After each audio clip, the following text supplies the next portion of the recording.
The following is a special presentation of Tony Kurre Radio.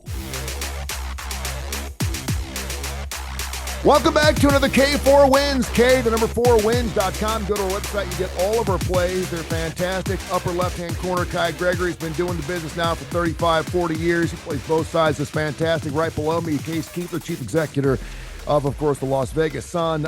He is the man. He is right there at Ground Zero in Las Vegas. His old man, and a man pretty much knows a lot about handicapping and some betting himself, Kip Kiefer, who I'm very, very proud to do a show with on Saturday mornings, ABC 3340 starting lineup, not to mention a plethora of other great shows he does on mediums all over the country. And I'm Tony Kurre, worked at ESPN, did sports radio for 20 years.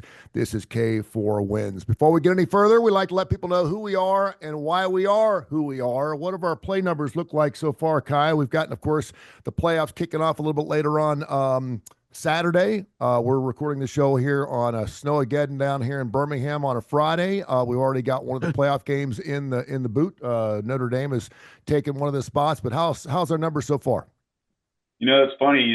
We ended the year pretty hot last year, staying around 64%, and this year we're starting off a little bit hotter. Last week, 22-6-3. This past weekend, we were 11-3-1. Year to date, we started off 35-12-2.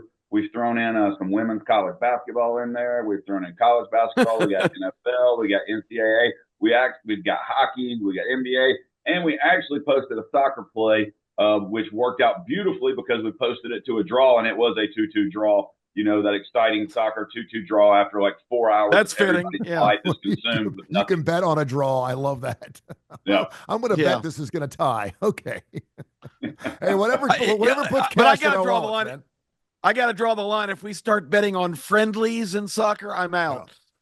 Hey, whatever it takes money, man. I don't give a squat if we're betting on little Jimmy's high school football team down the street. Do they put lines on friendlies? If I could take the Hoover Buccaneers myself this season, I'll take it. I probably can. I got news for you. Be ready to watch. Hoover's got some inside info. Hoover's got an exciting new offensive coordinator hire that they're going to be announcing next week, and I look for Hoover to get back to where they're supposed to be and be back in the state championship and back in the national rankings in the next year. All right. Chip English made a great hire. Our head coach made a great hire. Mad respect for him, and he just got the head coaching job. So I'll throw that out there because I know some people in Hoover are going to be watching. And next week when that OC hire comes out, that's right, for high school, people are going to be like, holy cow.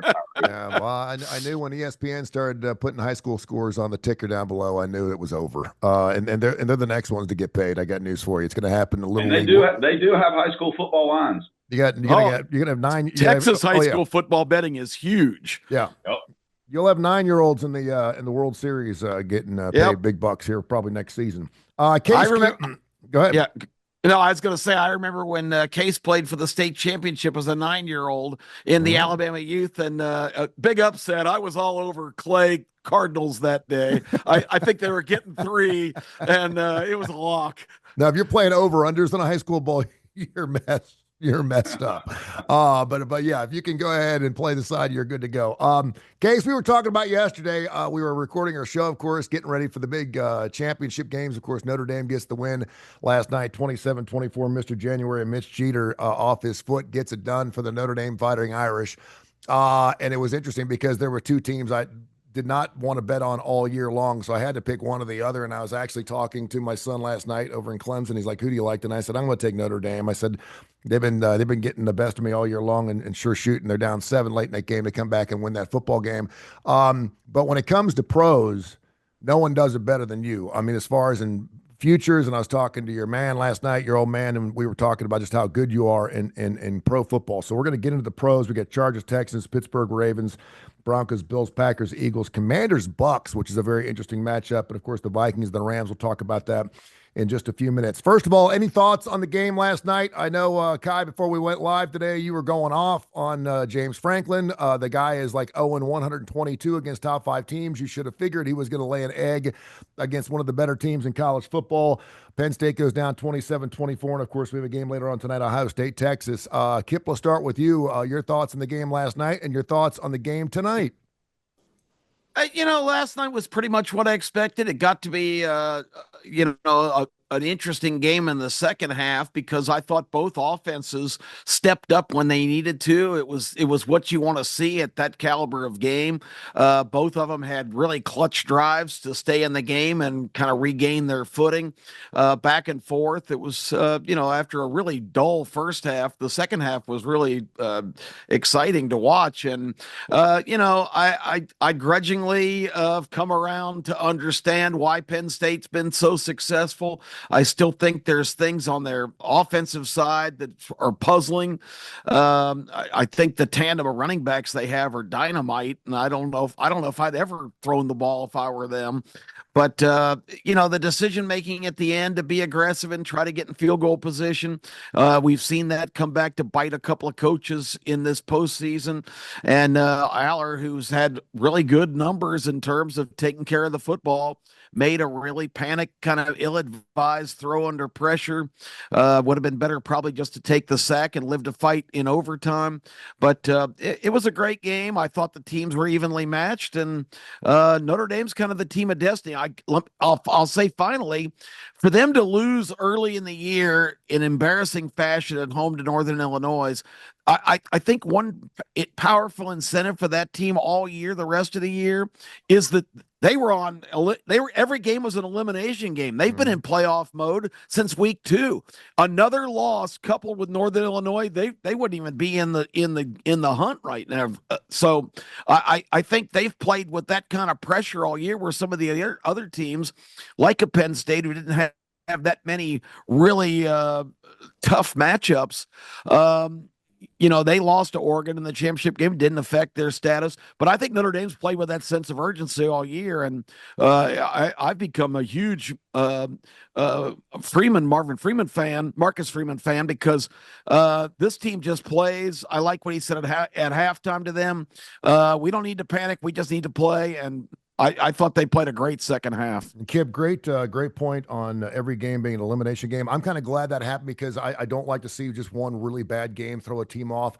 That could have happened for Alabama this year when they lost, of course, to the Oklahoma squad. And a lot of people are like, you can't lose that game and still play in a playoff game. Well, Notre Dame has just proven you can lose to Northern Illinois and still be in a national championship game. They're playing some of the best college football out there. Marcus Freeman, you're spot on. Maybe one of the best coaches that no one talks about is out there.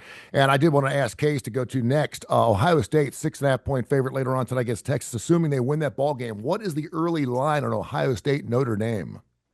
9.5 right now. And if Ohio State rolls tonight, I would expect that to go up as well. I'm probably not going to bet it. Last night was an absolute dream for me. I know it's easy to say that, but I texted you guys, so you should know. Not to pat myself on the back, but just, it's an interesting betting conversation. It's something that kind of came up on the show a couple weeks ago. I think last week I said I made the game Notre Dame -1.5. Ended up climbing to just about got to 3 at middle of the week, and I thought that was just too much. I looked at it. I had this position on Notre Dame to make the championship game at 5-1. Ever since the bracket came out, I liked Notre Dame, Texas for the championship game.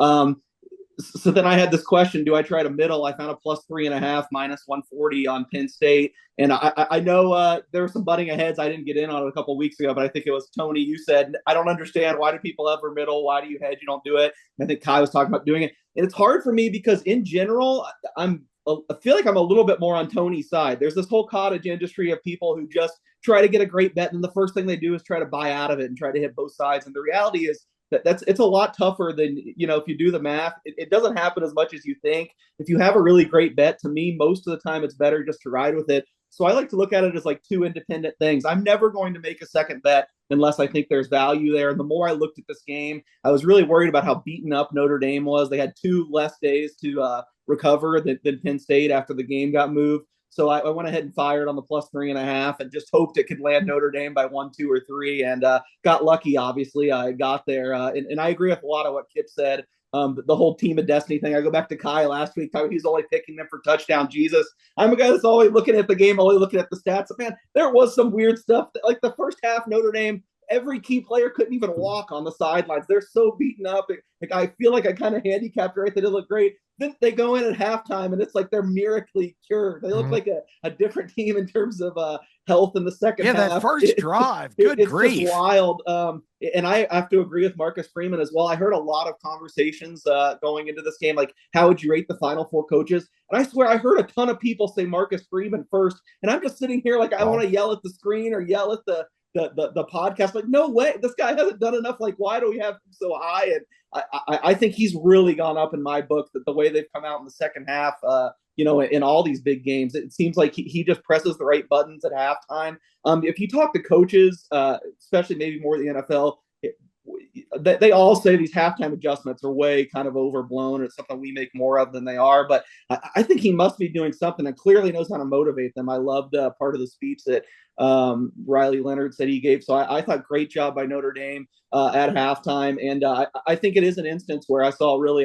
I had a good bet that you might not want to cut into at that 5-1 for them to make the title. But I just thought it got a little too high. And I got lucky a little bit on that one. And it makes tonight I don't even want to watch tonight because I need Texas so badly. It's going to be huge for me. I bet some exactas. Like I said, I thought it was going to be Texas Notre Dame. I have Texas to win the title. I feel like I'm just setting myself up for failure here with as good as Ohio State has looked. But I don't know. Like we talked last week, my thoughts on this game haven't really changed. I feel like it should be a close game. I think Ohio State's a little bit better, especially if they played the last two rounds. But, if I'm looking on an optimistic side, it kind of reminds me coming in of the Georgia-Ohio State game a couple years ago. I mean, no one was picking Ohio State. I think that they had just lost to Michigan or just lost in the Big Ten title, whatever it was. Georgia was like a 7-point favorite.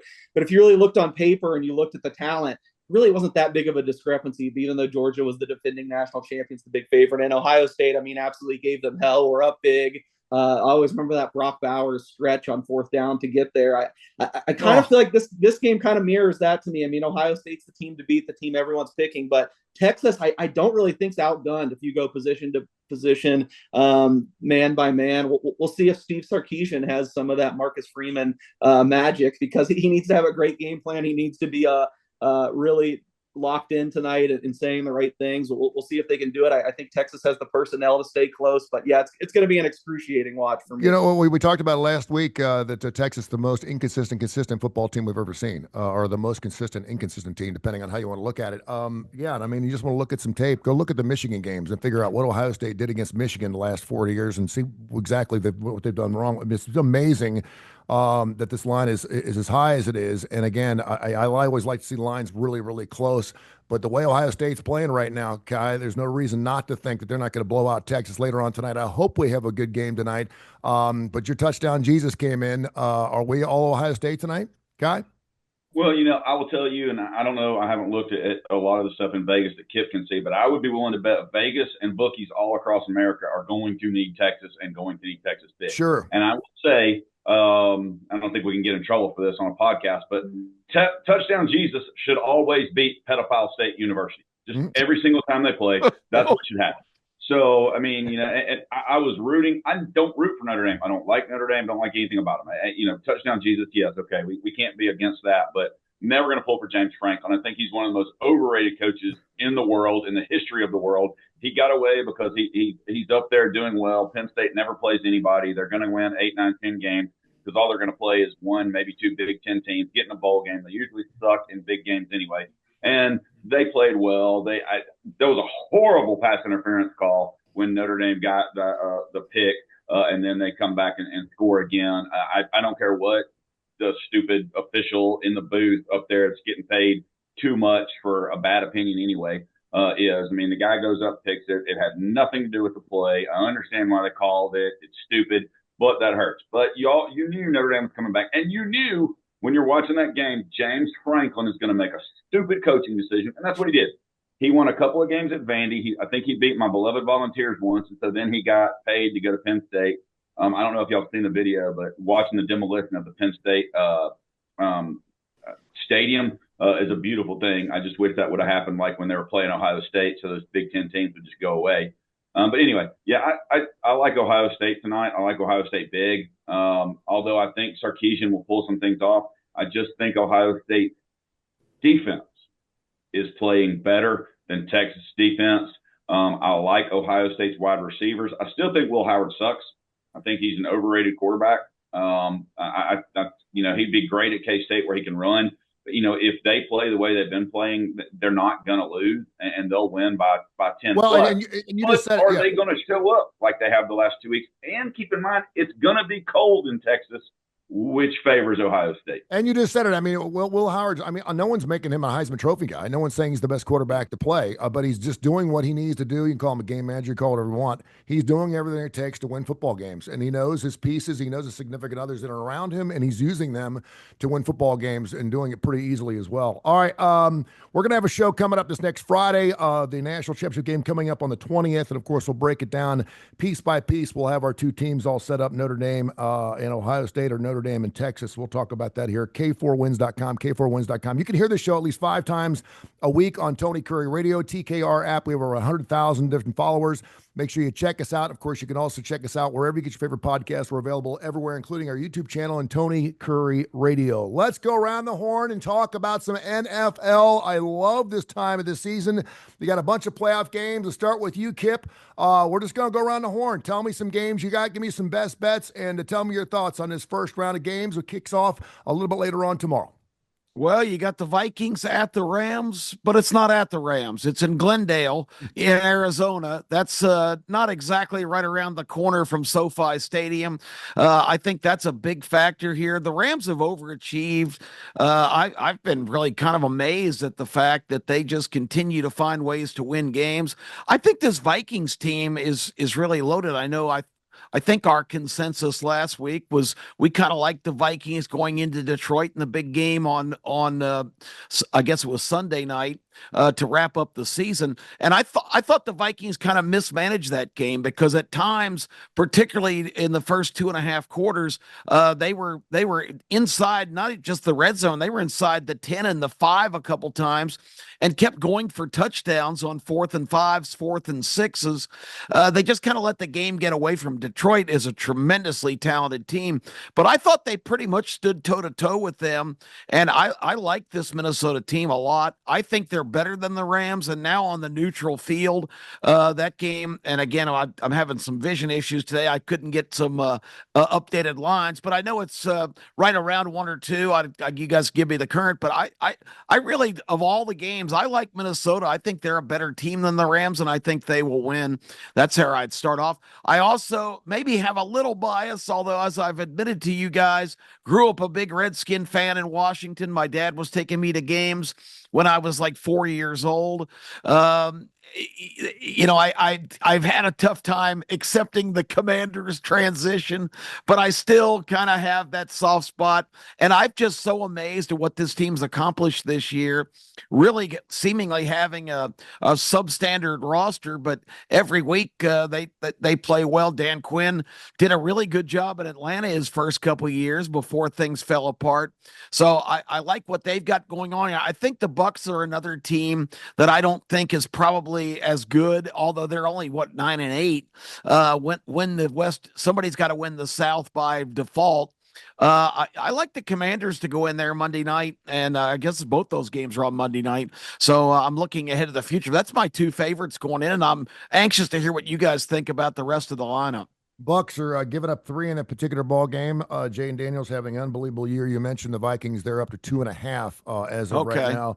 And of course, those games are coming up on Monday night. And just, I just the lineup of games in the National Football League here for this wildcard weekend are just, I don't know why, but it seems like every single game is so stinking good.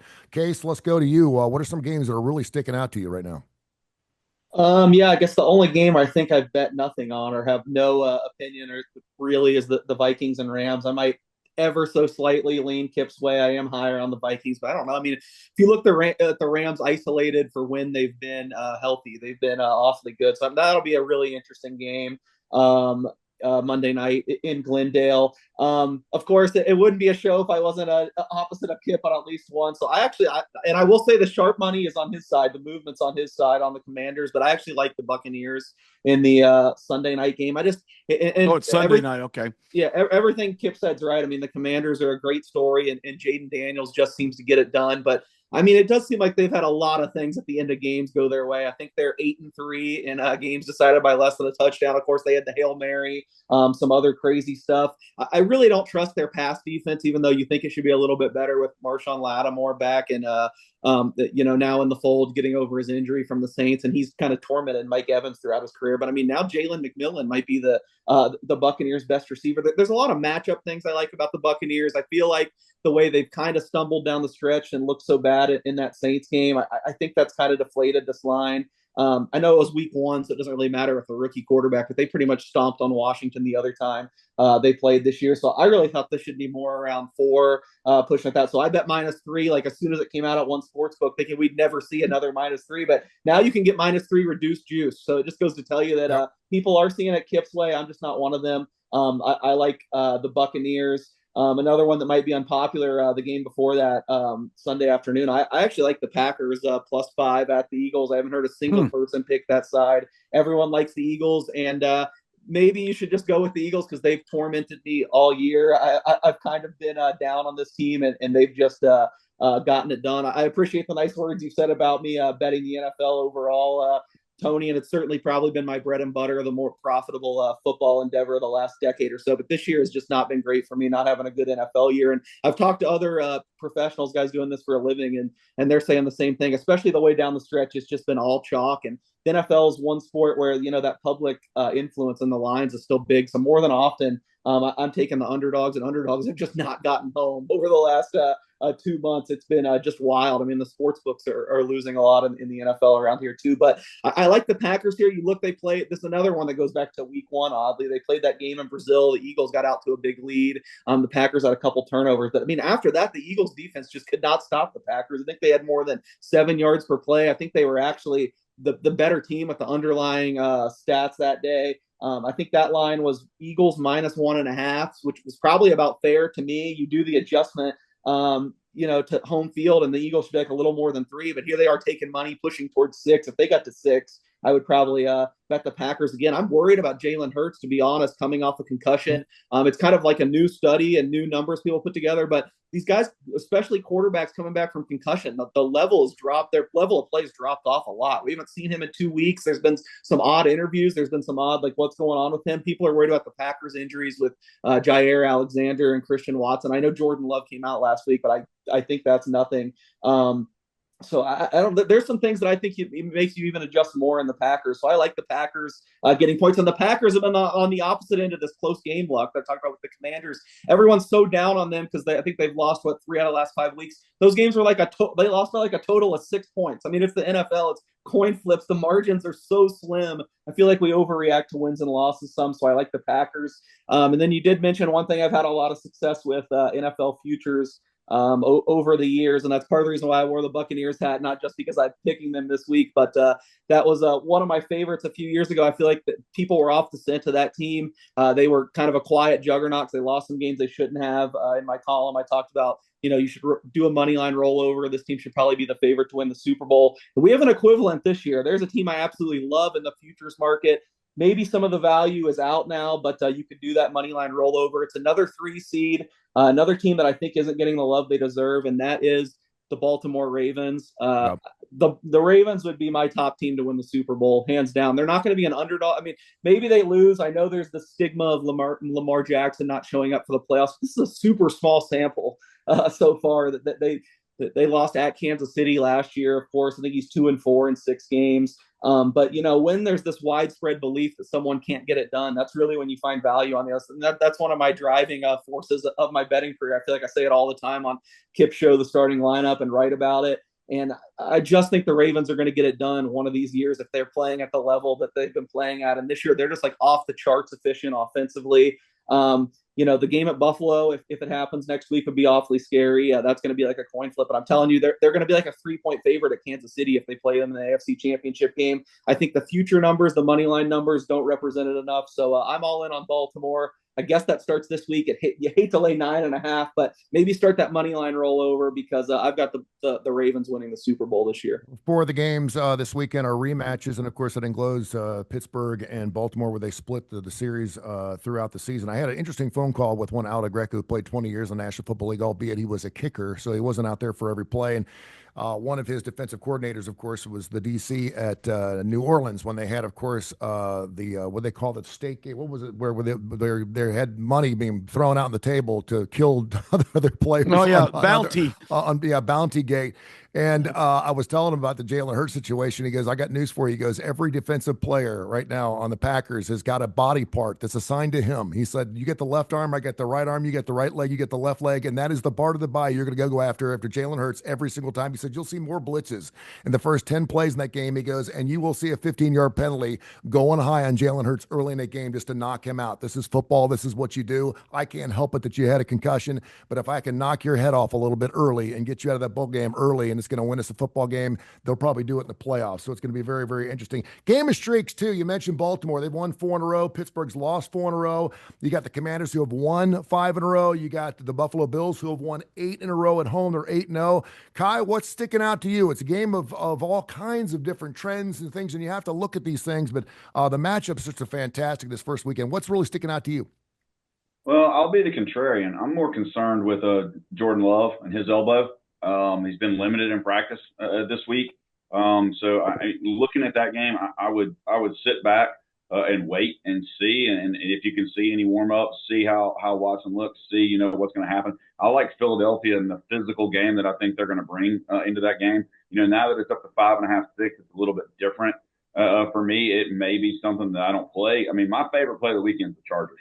They're going and laying 3 at Houston. I think Houston's lucky to be in the playoffs. They played an extremely weak AFC South schedule. They're a 3-point dog at home. The Chargers are 12-5 versus spread. Just for you, Tony, this year, I think they're a much stronger team. I think Harbaugh is a pretty good coach. I think he's going to have them in there. I think they're going to win by at least 7. I really like that. The Ravens and the Steelers. Flowers being out for the Ravens. It worries me enough. We're not at a key number yet. We get to 10.5. You can't necessarily take Baltimore in that game. Steelers have been playing well, and I mean, the Steelers coaching staff. I mean, come on, they know what they're doing. But then again, you got another Harbaugh. I do like Buffalo over their total 28 in that game. Bo Nix has had a great season for Denver. I think Denver is a playoff contender. I think Buffalo is a Super Bowl contender. And my 2 futures, a la Case, I've got Detroit plus 1,200 for the Super Bowl and Baltimore plus 1,000 for the Super Bowl before the season. Of those 2, I'm going to be sticking, watching those. I love the over in the Washington-Tampa Bay game as well. And then I'm not sold on Minnesota. Sam Darnold and the way he played last week really concerns me. I haven't really ever liked him anyway. And then another key there also is, how is Will Riker going to be? He was really good until he got hurt in week 9. He's come back, hadn't been. And Hoover kid, love him. I don't even talk about where he went to college, but he played. He's great. He's great in those COVID commercials. Yeah, absolutely. But some of these line movements, concern me a little bit. I can't believe the Washington Tampa Bay game hasn't moved off 50.5. That it's just been sitting there at 50. I really love the over 50.5. I still love the over. I'd probably bet it all the way up to 53 or 54, maybe more. But I just think that the best play of the weekend is the Chargers. And then, like I said, we can talk about here in a little bit, is the college basketball schedule that for Saturday, just the top 25 matchups, not to mention anything else. It's just freaking incredible. I can't wait to go downstairs in the man cave, have 4 TVs going and watch. I mean, I'm sure I'll have one of them on football, but just watch basketball all day long. We'll get into those a little bit later on the show here as we got time going, and we're going to go a little long, but that's okay. I'm also with you on the Chargers. I love the Chargers. Jim Harbaugh is going back to NRG Stadium, of course, just almost a year after he won a national title with the Michigan Wolverines, so he knows that place very, very well. He could also be only the second head coach to win playoff games in his first season in the National Football League. The other guy to do it, Pete Carroll. Did it in the National Football League, which I think is pretty interesting. Chargers have won 3 in a row. They've given up an NFL best 301 points throughout the season, which a lot of people aren't even talking. Everyone's talking about the defense of the National Football League. The Chargers defense is lights out, just fantastic. They're very, very good. And another interesting stat too is Texas 7-1 in unders at home this year. When they play home, man, they play ugly, muddy football. Is that going to be enough for the Chargers to give up 3.5? I think that's going to be interesting. Herbert, another one of those guys. We're all talking about Mahomes. We're talking about every other quarterback in the league. We're not talking about Justin Herbert. Only 3 picks all season long. Do have to keep in mind that the Texans had 19 takeaways throughout the season, which is second best in the National Football League. I'm going to take the Chargers. I like the Ravens minus the 9.5. I know it's a lot of points, but I think this is Lamar Jackson's year. This is the year he's going to win the MVP. I think he's going to get it done. I mentioned the fact they won 4 in a row. Pittsburgh, man, just can't score. The last 5 games are averaged 14 points a ball game, under 100 yards per game on the ground. Najee Harris, despite the fact that he's averaging 4.1 yards per carry, he's still under 100 yards almost every single game. Russell Wilson looks like the Russell Wilson was with the Denver Broncos. He is totally lost. He is throwing out passes. He's missing plays. He's missing guys. He's behind on everything. He looks like the Russell Wilson is getting old. Maybe should hang it up right now. But I thought he was a perfect fit for Pittsburgh. I thought just don't lose the football game. It's getting to the point now where he's going to make a silly play this weekend against the Baltimore Ravens. I think that'll be enough. They did split the games, but I like the Ravens to win by 10. And then you mentioned the Buffalo Bills too. I love Allen. I just love him. I think he's fantastic. Denver 4-5 in the row. Bo Nix, of the last 10 seasons, rookie QBs are 0-5 against the spread in playoff games and 1-4 overall in playoff games. I'm sorry, 0-5 overall, 1-4 against the spread in the last 10 years as rookie quarterback. So rookies get thrown into the playoffs, man. They just play a different type. I think Bo Nix is fantastic. I think he's going to be super special, but this is his first playoff game at this level, and I think Buffalo is going to be coming at him with everything they've got. I think they're fantastic. I love the Buffalo Bills, and I'm actually rooting for them to win a Super Bowl. Other games, like the Packers-Eagles, I think is really, really interesting. I just told you my little story. I think they're going to be going after Jalen Hurts. I think they'll be going a little high on him. The Vikings and Rams. Kip and I were talking about this yesterday, man. No one's talking about this Viking squad. Well, they won 13, 14 ball games, and no one's talking about them. And what did I just say? We just said it's Sam Darnold. People just cannot wrap themselves around Sam Darnold. They just don't want to give everything up to him and say, listen, this guy's going to win a Super Bowl right now. It's amazing how he's played despite his career. Yeah, really. I mean, it could be just, it reminds me a little bit of the quarterback, Tennessee Titans, Ryan Tannehill. Ryan Tannehill. Sorry, could not think about it. Ryan Tannehill was a nobody. He was an absolute nobody until he gets the Tennessee Titans, and all of a sudden he's getting a $100 million contract, and now, of course, he's fallen off.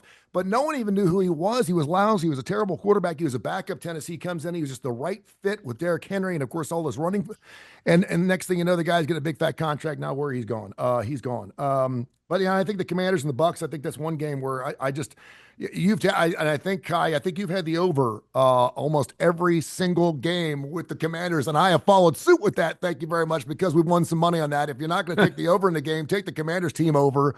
That's right. Because, team I mean, I don't know what the numbers are, but I mean, they've gone over every single week. It looks like the Commanders got 40 points on the board, even if they lose. So I'm going to take that, but fantastic stuff. All right. We got just a few minutes left here, Kai. I know you're all over the college hoops. There's been so many great games. If you're in the SEC, we may have the first ever all SEC Sweet 16. It's a possibility. We can have an all SEC Sweet 16.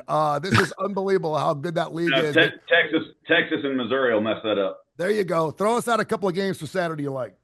Hey, I'm going to tell you what, there's some great games. Auburn playing at South Carolina. They're going to be a big favorite, but that's going to be a really good game. Your top 25, I mean, this rundown, a bunch of blue bloods, Notre Dame at Duke, USC at Illinois, Auburn at South Carolina, Iowa State at Texas Tech. I love Iowa State's backcourt. UConn at Georgetown, Kansas at Cincinnati, East Carolina at Memphis, Tennessee at Texas, Tennessee bounce back game. Houston at K-State, Oklahoma at Georgia, LSU at Ole Miss, Alabama at Texas A&M, Kentucky at Mississippi State, Washington State, Gonzaga, and night game. Don't miss out on these two. That Washington State, Gonzaga game, and Boise State, Utah State. Yep. Utah State being number 25 coming in. Those are some incredible games. And did you notice how many times that we were in top 25 and I mentioned SEC schools in those games? There's some incredible games this weekend. Can't wait to see some of the team totals. You can't sleep on anybody in the SEC. Vandy's going to be okay at home. That's about it. Missouri is halfway decent. But Georgia has been a surprise to everybody this year. Mississippi State has been an even bigger surprise. Really good. To a lot of people this year. And there are some just incredible games on the slate Saturday, a couple more games that are going to be there Sunday. And then next week it gets even better as the ACC really starts going and the SEC gets into this, it's going to be even more fun. Yes, I'm saying it. Don't shoot me, anybody from the South. I think it's actually going to be more fun this basketball season than college football season because a lot of teams can beat each other. I agree with you, and I think you got three faces on this show right here that agree with you as well. Great stuff, man. We'll continue. Go to K4Wins.com, K4Wins.com. This is our first year doing this website, our first time doing the show. We realize we're going to have to build some listenership. We're going to get this thing up. We're going to be all over the place on our second year coming up here. So as we go out, but make sure you take advantage of all the great plays we got. Yes, sir. Hey, one thing we'd be remiss. We need to throw out prayers to everybody in California.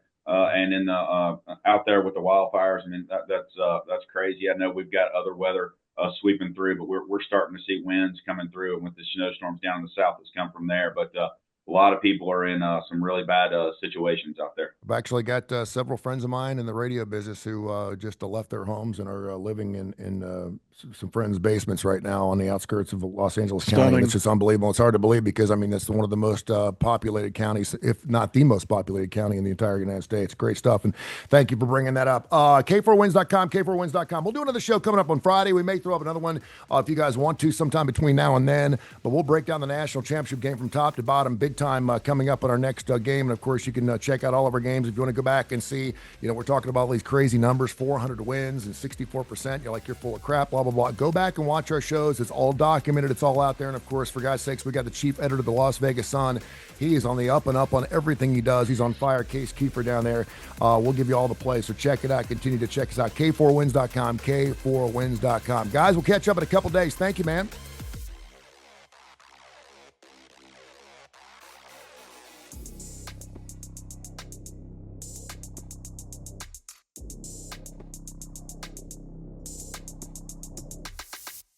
This has been a special presentation of Tony Kurre Radio.